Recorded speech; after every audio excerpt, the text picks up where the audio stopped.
പരിശുദ്ധൻ നാമം വാഴ്ത്തി പറുദീസയിലെത്തുന്നു. പരിശുദ്ധൻ പരിശുദ്ധൻ ബാവാ പരിശുദ്ധൻ, പരിശുദ്ധൻ പരിശുദ്ധൻ ബാവാ പരിശുദ്ധൻ.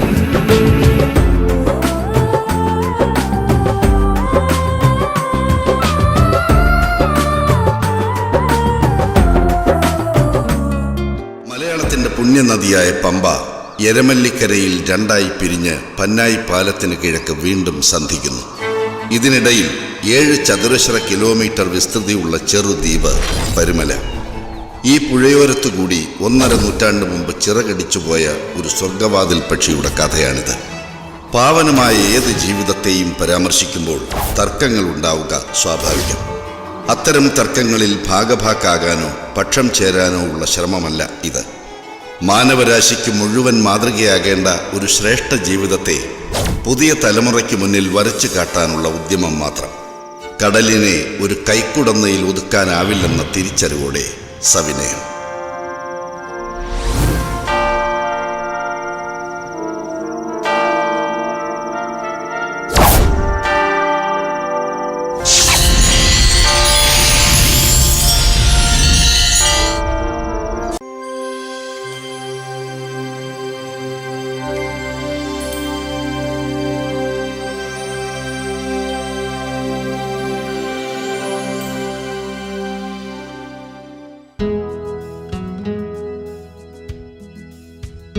മലങ്കരയുടെ പ്രകാശഗോപുരമാണ് പരിശുദ്ധ പരുമല തിരുമേനി.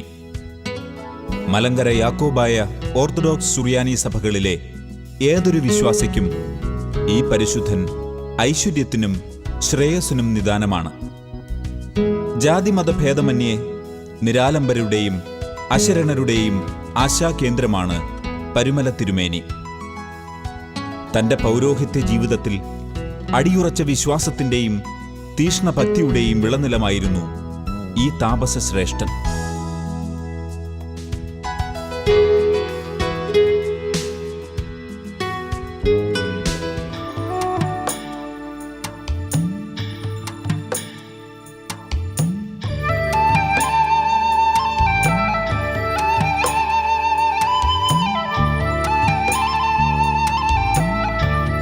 എറണാകുളം ജില്ലയിലെ മുളന്തുരുത്തി ഗ്രാമത്തിൽ ശ്രാമ്പിക്കൽ പള്ളത്തിട്ട കുടുംബത്തിലെ കൊച്ചുമത്തായിയുടെയും മറിയാമ്മയുടെയും 5 മക്കളിൽ ഏറ്റവും ഇളയതായിട്ടായിരുന്നു പരിശുദ്ധ തിരുമേനിയുടെ ജനനം. 1848 ജൂൺ മാസം 15-ാം തീയതി പൂജാതനായ തിരുമേനിക്ക് ഗീവർഗീസ് എന്നാണ് മാതാപിതാക്കൾ പേരിട്ടത്. എങ്കിലും കൊച്ചായിപ്പോര എന്ന ബാല്യകാല ഓമന പേരിലാണ് ഗീവർഗീസ് അറിയപ്പെട്ടത്. തനിക്ക് കുടുംബാവകാശമായി കിട്ടിയ ചാത്തുരുത്തി കുടിയിലായിരുന്നു കൊച്ചുമത്തായിയും കുടുംബവും താമസിച്ചിരുന്നത്. അതുകൊണ്ടാണ് പിൽക്കാലത്ത് തിരുമേനിയെ ചാത്തുരുത്തിൽ തിരുമേനി എന്നും അറിയപ്പെട്ടു തുടങ്ങിയത്.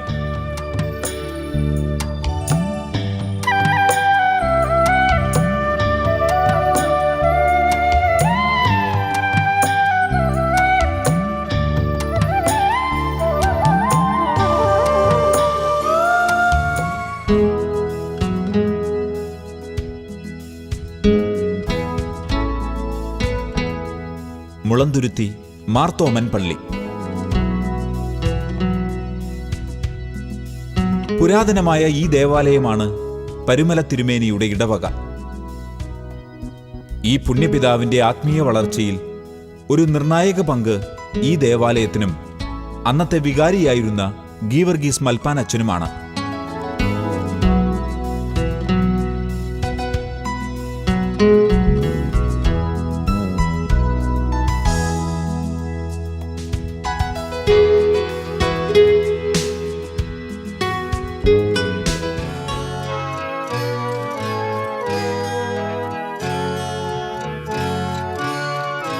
കരിങ്ങാച്ചിറ സെന്റ് ജോർജ് യാക്കോബായ കത്തീഡ്രൽ. വിശുദ്ധ ഗീവർഗീസ് സഹദായുടെ നാമത്തിലുള്ള ഈ ദേവാലയത്തിലാണ് വൈദിക മേഖലയുടെ ആദ്യപടിയായ കോറൂയോ പട്ടം ഗീവർഗീസിന് ലഭിച്ചത്.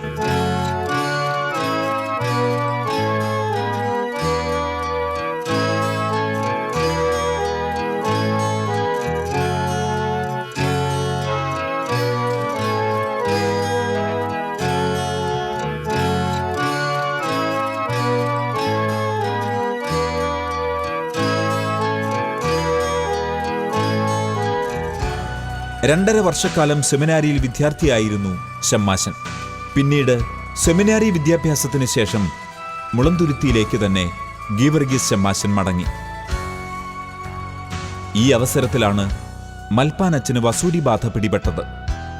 ഉടനെ തന്നെ മുളന്തുരുത്തി പള്ളിയിൽ സ്ഥിരതാമസമുണ്ടായിരുന്ന എല്ലാ ഷമ്മാശന്മാരെയും ഭവനങ്ങളിലേക്ക് അയച്ചു. എന്നാൽ ഗീവർഗീസ് ഷമ്മാശനും ഏതാനും പ്രായം ചെന്ന വ്യക്തികളും മൽപ്പാനച്ചന്റെ ശുശ്രൂഷയ്ക്കായി പള്ളിയിൽ തന്നെ നിലകൊണ്ടു. എന്നിരുന്നാലും മൽപ്പാനച്ചന് രക്ഷ പ്രാപിക്കാൻ കഴിഞ്ഞില്ല. 1865 ഷമ്മാശന് 17 വയസ്സുള്ളപ്പോൾ മൽപ്പാനച്ചൻ കർത്താവിൽ നിദ്ര പ്രാപിക്കുകയും മുളന്തുരുത്തി പള്ളിയുടെ തെക്കേ വരാന്തയിൽ കബറടക്കപ്പെടുകയും ചെയ്തു. അധികം കഴിയുന്നതിനു മുമ്പേ ഗീവർഗീസ് ഷമ്മാശനെയും വസൂരി ബാധിച്ചു. രോഗം മൂർച്ഛിച്ചു. മരണത്തിന്റെ നിമിഷങ്ങൾ എണ്ണിക്കൊണ്ടിരിക്കവേ ഷമ്മാശൻ അബോധാവസ്ഥയിലായി. ഈ നേരത്താണ് ഷമ്മാശൻ ഒരു ദിവ്യദർശനമുണ്ടാകുന്നത്.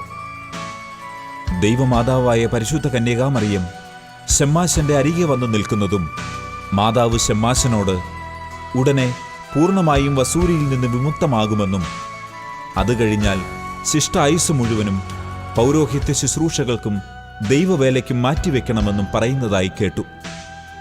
ഗീവർഗീസ് ഷമ്മാശൻ ഉടനെ തന്നെ അപ്രകാരം തീരുമാനിക്കുകയും അധികം താമസിയാതെ പരിപൂർണ രോഗവിമുക്തി നേടി ദൈവമാതാവിൽ അഭയം പ്രാപിക്കുകയും ചെയ്തു. അന്നു മുതൽ തിരുമേനി തന്റെ എല്ലാ പ്രാർത്ഥനയുടെയും അന്ത്യത്തിൽ ആയത് തമ്പുരാനെ പെറ്റ അമ്മയുടെ പ്രാർത്ഥനയാൽ തന്നെ എന്ന് ഉദ്ധരിച്ചേ നിർത്താറുള്ളൂ.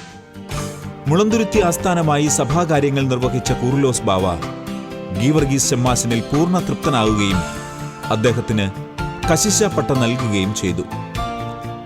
അധികം താമസിയാതെ ഗീവർഗീസ് കശീശയുടെ പ്രാർത്ഥനയും കഴിവും മനസ്സിലാക്കിയ ബാവ കോർ എപ്പിസ്കോപ്പ സ്ഥാനവും അദ്ദേഹത്തിന് നൽകി ആദരിച്ചു.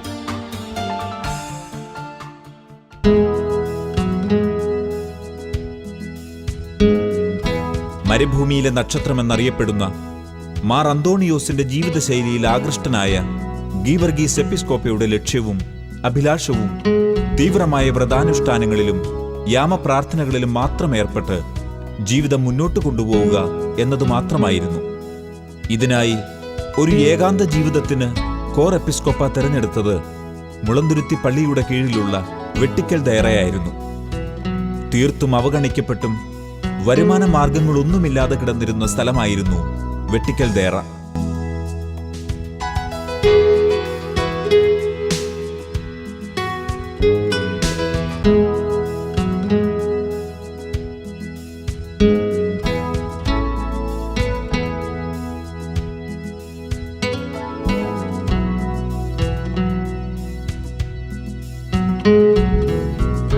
ഇവിടെ വെച്ച് ഗീവർഗീസ് എപ്പിസ്കോപ്പയുടെ പ്രാർത്ഥനയാൽ അനേകർക്ക് രോഗശാന്തിയും ഉദ്ദിഷ്ട കാര്യപ്രാപ്തിയും ലഭിച്ചു തുടങ്ങി.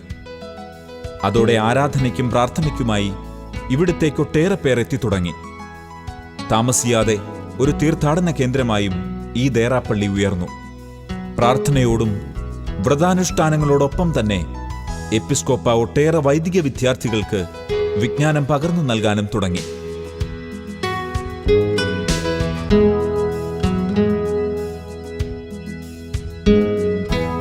1872 മലങ്കര മെത്രാപ്പൊലീത്ത പുലിക്കോട്ടിൽ ജോസഫ് മാർ ദിവന്യാസ്യോസ് തിരുമേനി പരുമലയിൽ സ്ഥാപിച്ച സെമിനാരിക്കായി ഒരു റംബാനെ തേടി മുളന്തുരുത്തിയിലെത്തിയത്. സഭാഭാരവാഹികളുമായി സംസാരിച്ച തിരുമേനിക്ക് ഇതിനനുയോജ്യനായി എല്ലാവരിൽ നിന്നും ഗീവർഗീസ് എപ്പിസ്കോപ്പയുടെ പേര് മാത്രമേ കേട്ടുള്ളൂ. ദിവന്യാസ്യോസ് തിരുമേനിക്ക് ഗീവർഗീസ് എപ്പിസ്കോപ്പയെ പൂർണ്ണമായി ബോധ്യമായതോടെ ആ വർഷത്തെ വചനിപ്പ് പെരുന്നാൾ ദിവസം എപ്പിസ്കോപ്പയ്ക്ക് റംബാൻ സ്ഥാനം നൽകി.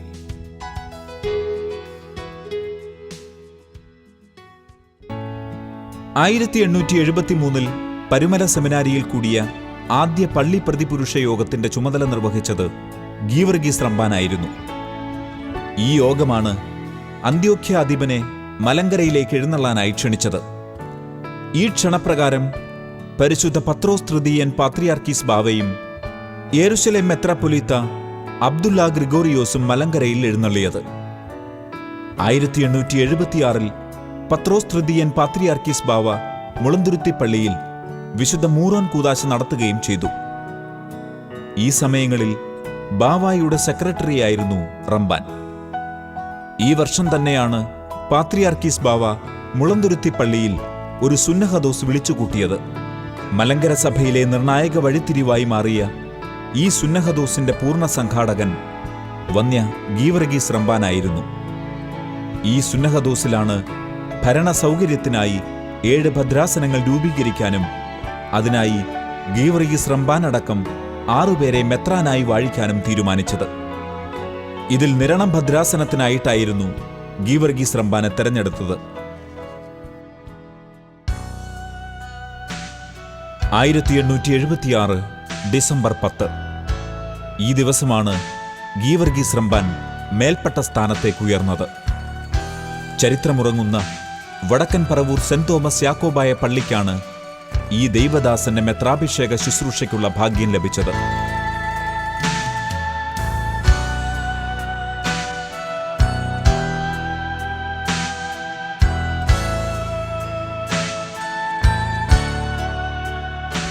ഇവിടെ കബറടങ്ങിയിരിക്കുന്ന യെരുശലേമിന്റെ പാത്രിയാർക്കീസായ അബ്ദുൽ ജലീൽ ഗ്രിഗോറിയോസ് ബാവയുടെ നടക്കൽ വെച്ച് ഗീവർഗീസ് മാർ ഗ്രിഗോറിയോസ് എന്ന പേരിൽ റമ്പാനെ പരിശുദ്ധ പാത്രിയാർക്കീസ് ബാവ മെത്രാനായി വാഴിച്ചു.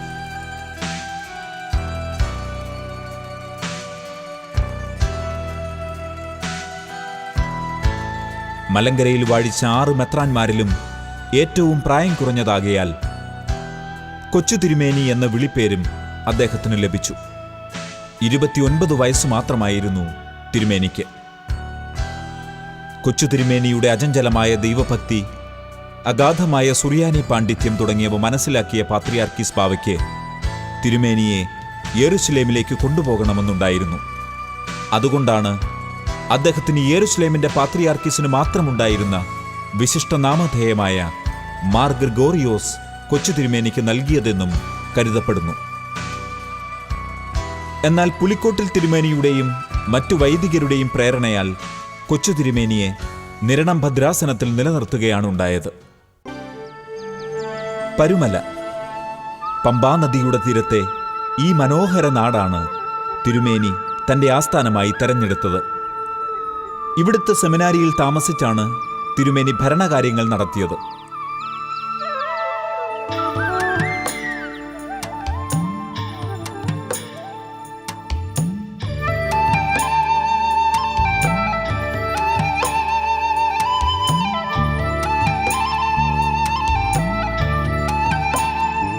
ആയിരത്തി 1895 പരിശുദ്ധ പത്രോസ് പൗലോസ് ശ്ലീഹന്മാരുടെ നാമത്തിൽ മനോഹരമായ ഒരു ദേവാലയം തിരുമേനിയുടെ ശ്രമഫലമായി ഇവിടെ പണി കഴിപ്പിച്ചു.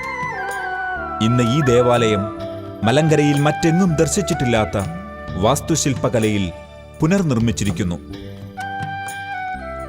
തിരുമേനിയുടെ പ്രാർത്ഥനയാൽ അനേകായിരങ്ങൾക്ക് ഇവിടെ മനസ്സുഖം നേടാൻ കഴിഞ്ഞു. ദിവസങ്ങൾ ചെല്ലുന്തോറും തിരുമേനിയുടെ അനുഗ്രഹങ്ങൾ തേടി അനേകർ ഈ പമ്പാതീരത്തേക്ക് ഒഴുകിയെത്തി. തിരുമേനിയെ കാണുന്നവർക്ക് ഒരു ദിവ്യ ചൈതന്യം അനുഭവപ്പെട്ടു തുടങ്ങി.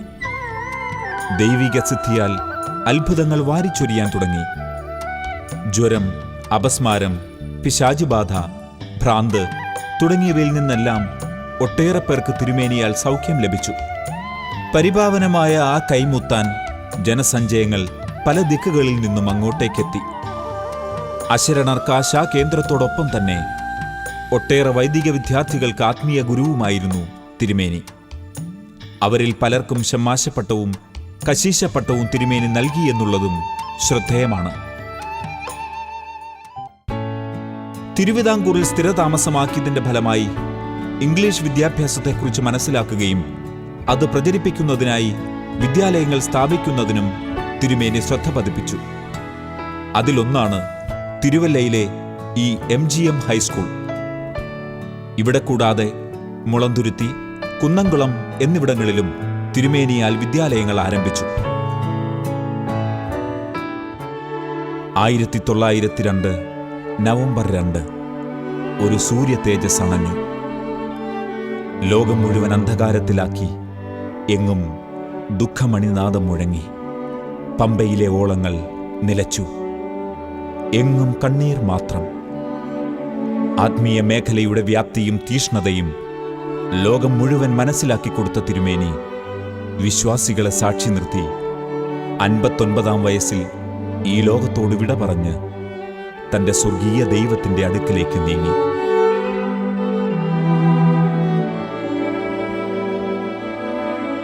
തുടർന്ന് മുറിമറ്റത്തിൽ പൗലോസ് മാർ ഈവാനിയോസ് തിരുമേനിയുടെ മുഖ്യ കാർമ്മികത്വത്തിൽ ഈ ദേവാലയത്തിന്റെ മദ്ബഹയോട് ചേർന്ന് കബറടക്കി.